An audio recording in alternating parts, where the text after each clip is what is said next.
Yo, what's up, NBA fans? Welcome back to the channel. I hope you're all ready for another wild breakdown because tonight we've got an exciting game to dive into. The Chicago Bulls took on the Indiana Pacers on December 6, 2025, and if you missed it, trust me, you're in for a treat. This one was full of drama, huge plays, and enough intensity to make you feel like you were right there in the arena. So, grab your popcorn, because we're about to break it all down, piece by piece, and trust me, you don't want to miss any of this action. So, grab a seat, smash that like button, subscribe to Cowboys Club, and make sure you hit that notification bell so you're always up to date on the latest Cowboys news. Let's dive right in. The game started with the Bulls bringing their full firepower. With Kevin Durant now on this team, it felt like the energy in the arena shifted from the moment the ball was tipped off. The fans were electric, anticipating what Durant would bring to the table after the offseason trade. The Pacers, however, came into this game hungry. They're a young team with a chip on their shoulder, and despite being on the road, they weren't going to let the Bulls walk all over them. Tyrese Halliburton, who has been having a breakout year, was immediately in control of the game for Indiana. His vision as a point guard was on full display as he threaded a couple of beautiful passes, one in particular to Miles Turner, who finished at the rim with ease. Halliburton's ability to read the defense and find open teammates was causing problems for the Bulls early on, and it was clear that the Pacers came into this game with a plan to attack and keep the pressure high. On the Bulls side, it didn't take long for Zach LaVine to remind everyone why he's one of the most explosive players in the league. LaVine's first possession was a jaw-dropping dunk over Jalen Smith, igniting the crowd and putting the Pacers on notice. That dunk wasn't just a highlight reel moment, it was a statement. LaVine was locked in, and the Bulls' offense was going to run through him early. But while LaVine was in the spotlight, don't forget about DeMar DeRozan. The veteran forward's mid-range game was working like clockwork as he drained shot after shot, punishing Indiana's defense when they gave him space. Durant, too, was doing his thing. He's always had the ability to stretch the floor, and this game was no exception.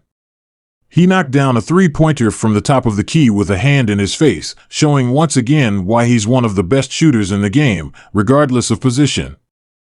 Despite the offensive firepower from the Bulls, Indiana wasn't backing down. Buddy Hield was hitting threes from all over the court, helping the Pacers keep the game close. Halliburton continued to facilitate, finding open shooters and setting up fast breaks, and Jalen Smith chipped in with a few key baskets inside. The pace of the game was fast, and the Pacers were doing everything they could to keep it up. They were forcing turnovers and capitalizing on those opportunities in transition. But what set the Bulls apart early on was their ability to answer back each time Indiana made a run. Every time the Pacers looked like they were going to take control, Chicago had an answer. LaVine was finding his rhythm, DeRozan was knocking down mid-range jumpers, and Vucevic was pulling down rebounds and keeping possessions alive. It wasn't just about individual brilliance, though. The Bulls were moving the ball efficiently, and when Durant was on the floor, he was helping to space the floor and open up opportunities for everyone else. The first quarter ended with both teams trading blows, but the Bulls were up by a small margin, leading 32-28. As we moved into the second quarter, the pace of the game picked up even more. Chicago began to assert their dominance. Durant started getting more involved, scoring in a variety of ways, from smooth jumpers to impressive finishes around the rim. The Bulls were finally beginning to look like the team everyone had been talking about in the preseason. LaVine continued to be a force, hitting a nasty alley-oop dunk from DeRozan, which had the fans in the United Center roaring. That dunk wasn't just a highlight, it was a momentum-shifting moment. When LaVine gets out in transition, he's nearly impossible to stop, and with DeRozan dishing out perfect passes, this duo looked nearly unstoppable. But the Pacers weren't just going to roll over. Indiana's defense tightened up a bit, and with Miles Turner patrolling the paint, they were able to force a few missed shots from the Bulls. Turner's ability to protect the rim was evident in the second quarter, as he swatted away a couple of Durant's attempts at the basket. However, while Turner's defense was a bright spot for Indiana, their offense started to sputter. Levine kept attacking the basket, and when he wasn't getting to the rim, he was drawing fouls and hitting his free throws. DeRozan continued to put pressure on the Pacers with his mid-range shooting, and the Bulls' offense was starting to click on all cylinders. Vucevic also had a nice stretch, showing off his veteran savvy and grabbing key offensive rebounds. As the game entered the second half, the Pacers made a run of their own. Down by double digits, they weren't about to go away quietly. Halliburton came out firing, knocking down a three-pointer and getting a couple of assists to get the Pacers back within striking distance. Indiana's young guys started to step up. Bennedict Mathurin, in particular, showed flashes of brilliance.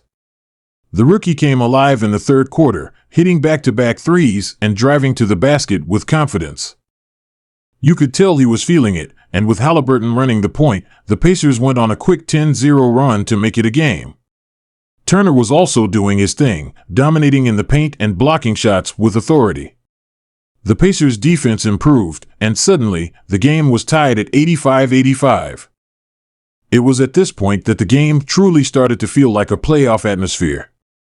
The energy in the United Center was palpable. Fans were on their feet, and every possession felt like it could make or break the game.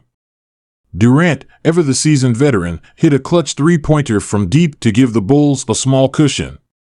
That was exactly what the Bulls needed. With under 3 minutes to go in the game, Levine came up with a huge steal in the open court, leading to a fast break dunk that got the crowd back on their feet. That play seemed to shift the momentum back in the Bulls' favor. Durant, with his calm and collected demeanor, hit another three-pointer with just over a minute left, giving the Bulls a commanding lead they wouldn't relinquish. The Pacers tried to make one last push, but it was clear they ran out of gas. Mathurin hit another three-pointer, but it was too little, too late. The Bulls played strong defense in the final seconds, and with Levine's fast break dunk sealing the deal, the Bulls held on to win 118-111. It was a hard-fought win for Chicago, but it was clear that their experience and star power were too much for the Pacers to overcome in the final stretch. The Bulls walked away with a hard-earned victory, and Durant's leadership was evident down the stretch. Levine showed why he's one of the most explosive players in the league, and DeRozan's clutch shooting kept the Bulls in control for much of the game. The Pacers showed a lot of heart and potential, especially from their younger players like Mathurin and Halliburton. The future is bright for this Indiana team, but tonight, the Bulls proved they were the better team. This game was a perfect example of why the Chicago Bulls are a team to watch in the Eastern Conference this season. The Bulls are getting better and better, and with Durant leading the charge, they are going to be a major threat in the playoff picture. So, what did you think of this game? Was it everything you expected, or did the Pacers impress you more than you thought they would? Let me know your thoughts in the comments below. Don't forget to hit that like button if you enjoyed the video, and make sure to subscribe for more NBA highlights, news, and breakdowns. I've got plenty more content coming your way, so stay tuned, and I'll catch you in the next one.